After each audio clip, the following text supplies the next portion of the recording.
ईंधन को अलग करना एक तरीका हो गया। नंबर 2 होता है कूलिंग करना, ठंडा करना। नंबर 2 तरीका होता है इसका। नंबर 1 स्टार्वेशन, आपको भूखा रखना। नंबर 2 कूलिंग या ठंडा करना। अभी सर ने जो भी अभी ये पाइप द्वारा हॉट पाइप द्वारा लेआउट कराई है, ये है कूलिंग करना या ठंडा करना। ठीक है साहब, 2 तरीके हो गए। नंबर 3 होता है स्मोदरिंग का तरीका। स्मोदरिंग का तरीका आप समझ सकते हैं, दम घोटना, गला घोटना, या अगर शुद्ध हिंदी में कहें तो ऑक्सीजन को बंद करना। अगर मुझे ऑक्सीजन नहीं मिली तो मैं नहीं रह पाऊंगा। तो इन तीन तत्वों में से अगर एक को अलग कर दें हम तो आग बुझ जाती है। आपको पता है, समझिए आप लोग।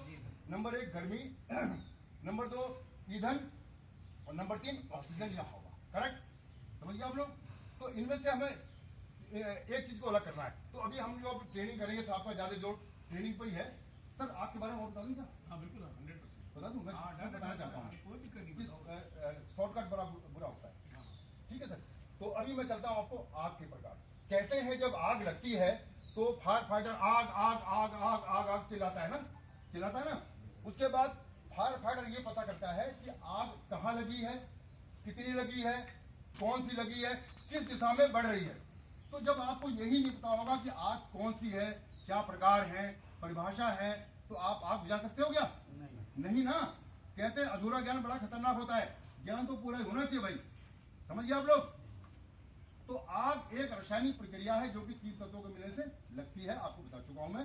नंबर 1 गर्मी, नंबर 2 ईंधन, नंबर 3 ऑक्सीजन या हवा। करेक्ट। अब आग के प्रकार में बता दिया आपको। नंबर 1 होता है स्टार्वेशन, आपको भूख रखना, आपको कुछ खाने को मिले ही ना, अपना मर जाएगी, हो जाएगा। नंबर 2 होता है मैंने कूलिंग करना, ठंडा करना, जो हम करने वाले हैं, हम करेंगे। ठीक है। नंबर 3 होता है स्मूदिंग या दम घोटना या ऑक्सीजन को बंद करना। करेक्ट।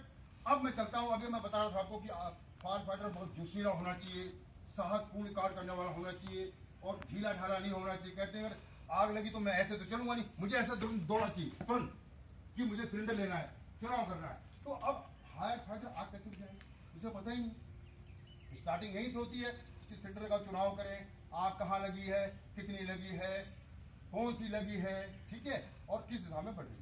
ठीक है सर। तो आपको आग के बारे में मालूम है। तो नंबर 1 मैं आपको बताना चाहूंगा, पहली आग होती है, अगर आपने साइंस तो सबने पढ़ी होगी, सब पढ़े लिखे हैं, ठोस, द्रव, गैस। 3 आग तो आपने याद कर लिया आसानी से। ठीक है, ठोस, द्रव, गैस। आप जब छोटे से पढ़ते थे आप, तो एक सवाल होता था किताबों में, साइंस किताबों में, कि पदार्थ कितनी अवस्थाओं में पाया जाता है।